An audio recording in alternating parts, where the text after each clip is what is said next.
Welcome to Byte-Sized Tech, where we blend casual conversations with insightful discussions on the latest in technology and gadgets.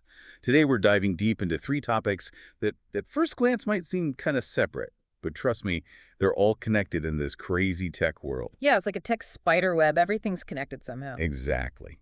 So we'll be exploring this revolutionary technology called DeepSeek. Then we'll jump into Intel's ambitious comeback strategy. And finally, we'll tackle how shifts in U.S. immigration policy could completely reshape the tech landscape. And what I find fascinating is how all three of those topics tie back to this bigger picture of innovation, right? It's like a three-way tug of war between cutting-edge tech, government policies, and global competition, all vying for influence. Okay, so let's untangle this knot, starting with DeepSeek. This isn't just another incremental improvement we're talking about here. This is like potential game-changer territory, especially for artificial intelligence. Totally agree. DeepSeek is really about making AI development way cheaper and faster. Like, imagine AI model training becoming 75% cheaper each year, and then using those models, what's called inference, costing up to 90% less. Okay, hold on. Inference. For those of us who aren't, coding AI every day, break that down a bit. Sure. Think of it this way. Training is like teaching a dog a new trick. Got it. Inference is the dog actually performing that trick on command. Ah, I see. DeepSeek makes both the teaching and the performing way more efficient. Okay, less kibble for teaching, more tricks for the show. Mm.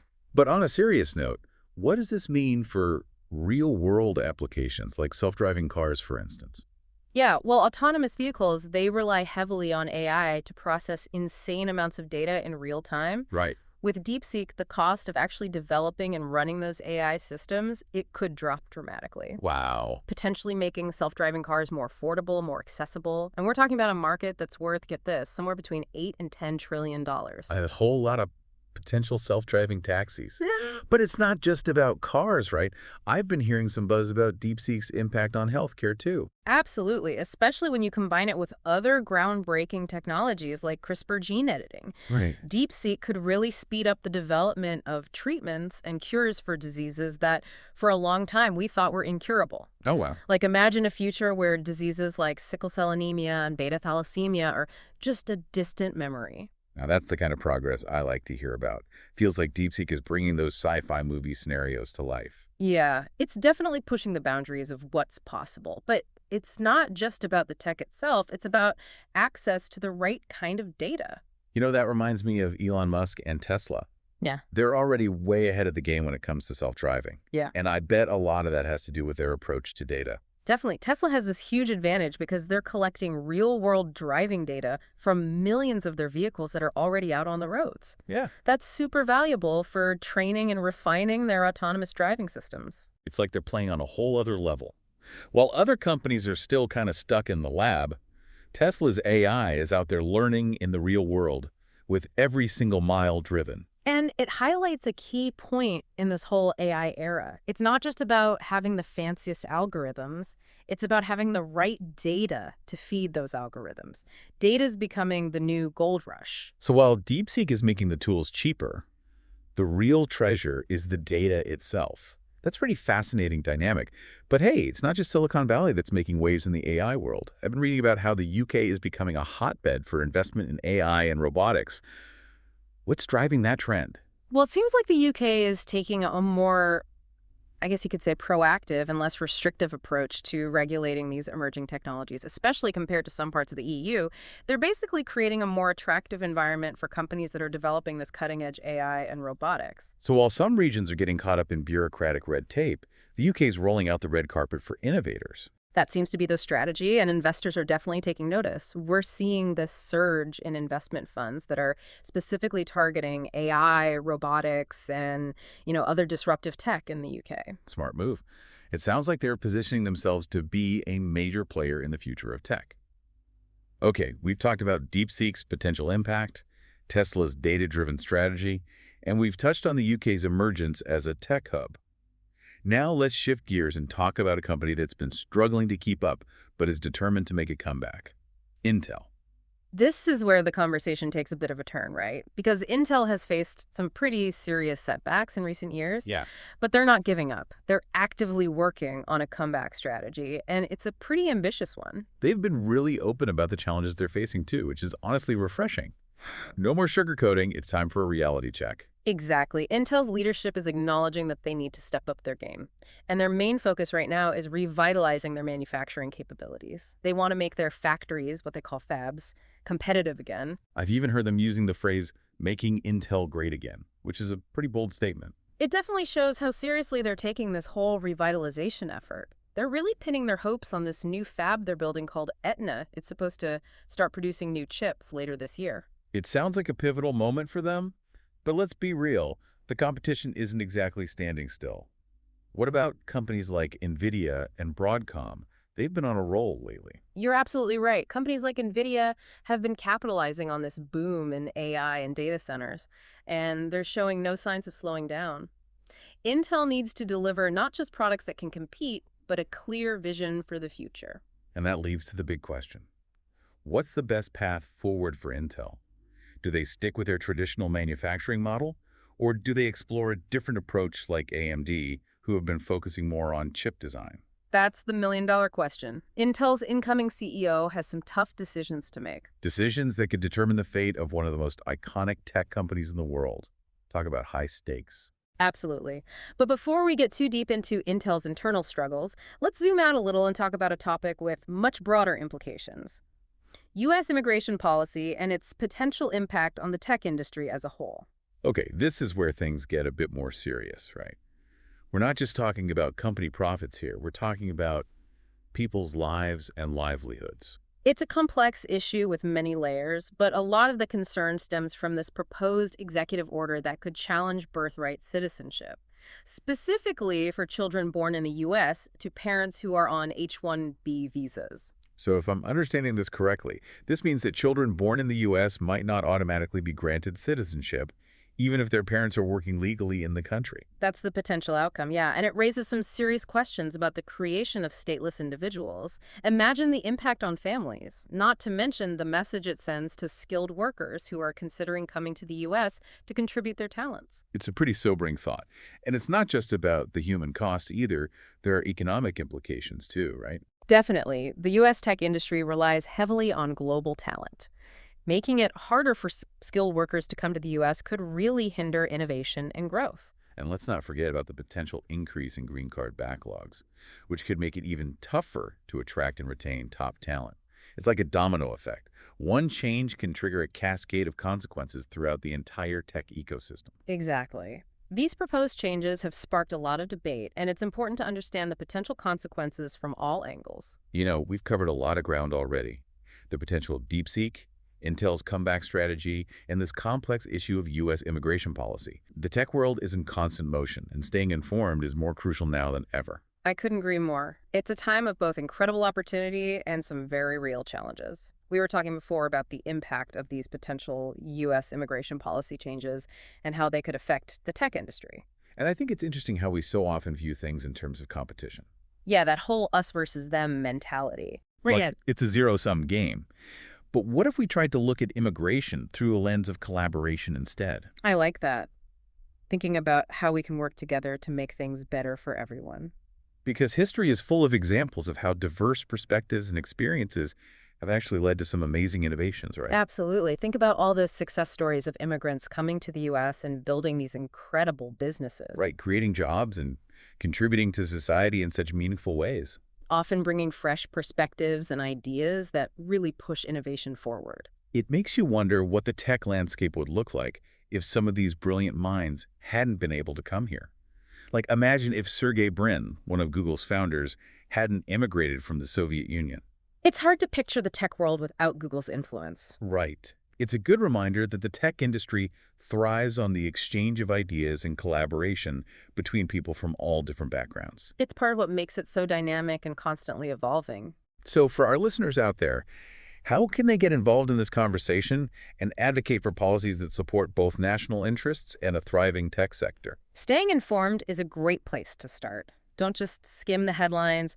Really try to understand the complexities of these issues. Right, do your research. Exactly. And don't be afraid to ask questions or reach out to organizations that can provide more in-depth analysis.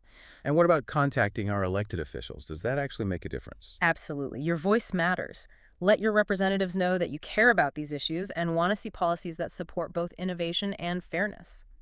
So being informed and making our voices heard are key. For sure. And I think it's also crucial to engage in constructive dialogue with people who might have different viewpoints. Which can be challenging sometimes. It can be, but it's so important to listen to their concerns and try to understand where they're coming from. Yeah. You might be surprised to find some common ground. At the end of the day, we all want what's best for our country and for the tech industry. Finding solutions that benefit everyone requires that open communication and willingness to understand different perspectives. Well said. Now, let's shift gears back to the corporate world for a bit. We were discussing Intel's ambitious comeback strategy earlier. Yeah, they're really facing an uphill battle in this ever-changing tech landscape. It's fascinating to watch them navigate these challenges. Intel has such a long history of innovation, but they can't just rely on their past successes. To regain their position as a leader in the chip market, they need to be adaptable and make some bold moves. They're definitely trying. Part of their strategy seems to be focused on revitalizing their manufacturing capabilities, like we talked about before. Right, with that new Etna fab they're building. Which is a big gamble. It is a high-risk, high-reward kind of move. Okay. If they can get Etna up and running smoothly and producing chips that are competitive, it could be a real game changer for them. But what if they run into problems, or if their next product, Vulcan Shores, doesn't live up to the hype? That could set them back even further. It's a pivotal moment for Intel, and a lot hinges on the decisions of their incoming CEO. He's got some tough choices to make. Should they stick with Intel's traditional focus on manufacturing, or consider a different approach like AMD, who've been focusing more on chip design? It's a defining moment for them. Choosing the right path could lead to renewed dominance in the market, while the wrong one could mean fading into irrelevance. It really makes you think about the bigger picture and the forces that shape the trajectory of an entire industry. Absolutely. We've talked about DeepSeek's potential to disrupt AI development, Intel's struggle to adapt, and the far-reaching effects of U.S. immigration policy on the tech talent pool. All these things are interconnected in this complex and constantly evolving narrative of the tech world. And that narrative is being written right now, shaped by the decisions we make, the policies we support, and the technologies we embrace. It's an exciting time to be following all of this, but also a little daunting when you think about the potential consequences. But one thing's for sure, the tech world never stands still. Never a dull moment. So with all this in mind, what are your thoughts? What opportunities and challenges do you see emerging in the tech industry, given all these changes in technology and policy? It's hard to pick just one thing, but I think the main takeaway for me is the interconnectedness of it all.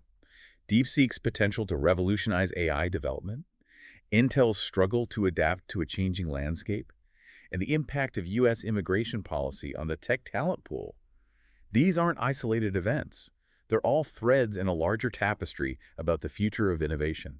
And that future is being woven right now by the decisions we make, the policies we support, and the technologies we embrace. It's both exciting and a little daunting to think about, but one thing's for sure. The tech world never stands still. Before we wrap up, I wanted to circle back to DeepSeek for a moment. It's easy to get caught up in the challenges Intel is facing or the debates surrounding immigration policy. But it's important to remember that technology also has the power to create positive change. I completely agree. DeepSeek's ability to dramatically lower the cost of innovation, especially in the field of AI, is incredibly exciting. It could really level the playing field, empowering smaller companies, researchers, and even individuals to contribute to the next wave of technological advancements. Imagine a world where cost is no longer a barrier to entry for developing and implementing cutting-edge AI solutions. The possibilities are mind-boggling. We could see breakthroughs in healthcare, education, sustainability, you name it. And those breakthroughs wouldn't just be coming out of Silicon Valley or big corporations. It could be a truly global phenomenon with people from all walks of life contributing their ideas and expertise. That's the kind of future I want to be a part of. It's a future worth striving for, and it highlights how important diversity and collaboration are in shaping the future of technology. We need people from all backgrounds, all cultures, coming together to ensure that AI reflects the best of humanity. So as we come to the end of this deep dive into the world of tech and innovation, what's the one key message you want our listeners to remember? Be engaged, be informed, and be optimistic. The future is being shaped right now, and every voice matters. We can all make a difference. I love that. And on that inspiring note, I want to thank you, our expert, for sharing your insights with us today. This has been a truly fascinating conversation. The pleasure was all mine. I always enjoy these deep dives into the ever-evolving world of technology. And to all our listeners out there, thanks for tuning in to Byte-Sized Tech. If you enjoyed the episode, like, comment, share, and subscribe for more fun tech discussions. So we've talked about these big, exciting advancements in technology like DeepSeek, but I'm curious, what does all this mean for the average person? Like for our listeners who aren't necessarily engineers or tech CEOs? Well, that's a great question. And it kind of brings us back to that concept of democratization we were discussing before. These developments, especially in AI, they're not just abstract ideas. They actually have the potential to impact our lives in some pretty tangible ways. So it's not all about, like, self-driving cars and futuristic cures. Exactly. Think about things like personalized education, tailored specifically to your learning style. Or imagine AI assistants that can help you manage your finances, monitor your health, or even boost your creative output. The possibilities are pretty much endless. Okay, that does sound pretty exciting, but also maybe a little intimidating. How do we even begin to prepare for a world where AI is so deeply integrated into our everyday lives? I think a big part of it is embracing this idea of lifelong learning, because the skills that are in high demand today might be totally obsolete tomorrow. So we need to be adaptable, curious, and always willing to learn and grow. So kind of shifting our mindset from fearing AI to seeing it as a tool, a partner in progress. Exactly. AI can help us enhance our abilities, become more efficient and creative, and ultimately, I think, become more human. That's a really powerful thought. And it also ties back to what we were discussing earlier about the importance of diversity and collaboration in shaping the future of AI. Absolutely. If we want AI to reflect the best aspects of humanity, then it needs to be built by a diverse group of humans, each bringing their own unique perspectives and experiences to the table. So as we wrap up this deep dive into the world of tech and innovation, what's the one key takeaway you want our listeners to walk away with? I think it would be this. Be engaged, be informed, and most importantly, be optimistic. The future is being shaped right now, and we all have a role to play in making it a positive one. I love that. And on that inspiring note, I want to thank you, our expert, for sharing your incredible insights with us today.